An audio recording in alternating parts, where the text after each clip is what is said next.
Dahil Mother's Day nga is medyo sinipag nga ang mami Roan nyo na mag-agiw dito sa kwarto namin. Ipan ko na nga rin na maglinis-linis at magtanggal-tanggal dito ng alikabok sa mga ibabaw ng drawer at istante.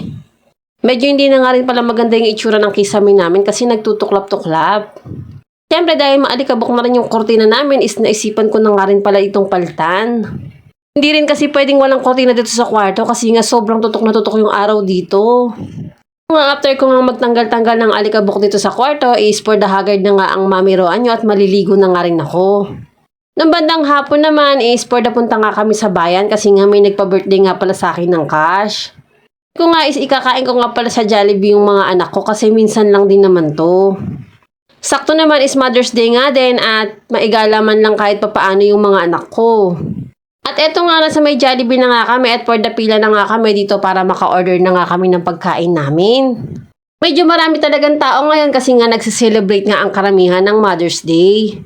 Medyo nahirapan nga rin pala kaming humanap ng upuan kasi nga punong-puno talaga ang Jollibee ngayon. At nung nakahanap na nga kami ng magandang-gandang pwesto is eto nga naghihintay na nga lang kami sa order namin. Napansin ko nga na matagal nga dumating yung order namin. Akala ko naman dahil maraming tao kaya medyo matagal. Nagka-problema yata kaya siguro napatagal yung pagsaserve ng pagkain namin. Totoo lang is naiinip na rin talaga yung mga bata at ako talaga is medyo nagugutom na rin ng mga oras na yan. Medyo mag-aalas 7 na nga ng mga oras na yan kaya for the gutom na talaga kami. Mga bunsuan ko is pagkalapag pa nga lang ng pagkain is for the subo na nga agad ng spaghetti. Ito na talaga niya magpasubo, gusto niya talaga siya yung kakain ng sarili niya. Hindi na nga rin ako nakapag-video ng mga foods namin kasi nga sobrang gutom na nga rin namin. Siyempre, mahirap din talaga kumain kapag may mga kasamang bata. Tingnan niyo naman yung bunsuan ko at gustong-gusto talaga niya kumain mag-solo at sobrang gana nga talaga niya. Mukbang yarn! After naman namin sa Jollibee is dumaan nga muna kami dito sa may DB Mart sa tapat mismo ng Jollibee dito sa bayan ng Binyan. At eto nga, buti na nga lamang at may mga simpleng laruan dito para sa mga bata. Ito nga ang Kuya Calvin ko is tuwang-tuwa nga dito sa mini train. First time lang talaga nilang makalaro dito.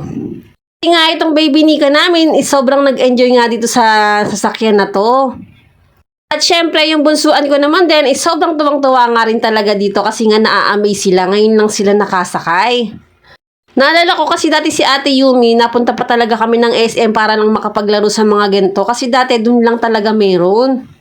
Dahil solo pa nga lang siya dati is anytime na gustuhin niya is nadadala ko talaga siya. Pero ngayon na tatlo na sila is nahihirapan talaga akong bitbitin talaga sila ng sabay-sabay.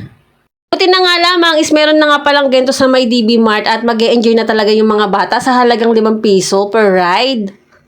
Nakamagkano nga rin pala yung mga yan sa sobrang dami nilang pagsakay dyan. Yung tipo bagang ayaw na talaga nilang magsababa kasi nga gustong-gusto talaga nila. Ito nga ang bunsuan ko is super nag-e-enjoy kasi first time lang din talaga niyang makasakay dyan. Siyempre, hindi lang din naman ang mga bata ang nag-e-enjoy dito, pati nga rin pala tong si Daddy. For the banding nga pala sila ng Ate Yumi ko. Sobrang saya ko lang kasi nakikita ko nga na sobrang saya nga ng dalawa kong anak na lalaki. Napakasimple lang talaga ng kaligayahan ng mga anak kong yan. Hindi na nga lamang at hindi nga sila nagyakag umakyat dun sa may DB Mart kasi napakadaming toys doon. Baka mamaya is magpabili pa nga sila. Kahit etong Ate Yumi ko nga is sumakay na nga rin dito kasi medyo naiinggit siya sa mga kapatid niya. Dahil may video okay nga rin pala dito is for the kanta na nga rin pala si Daddy kasi sobrang ganda rin naman talaga ng boses niya. At syempre ang Ate Yumi ko naman pala is naglaro nga pala dito sa may claw machine. Sabi ko nga is tapusin na nga yan at uuwi na nga rin pala kami kasi medyo gabi na nga rin talaga. At wala nga siyang naiuwing toys pero okay lang at least nag-enjoy naman siya kahit papaano. O siya, hanggang dito na lang po muna. Salamat po sa panonood. Bye!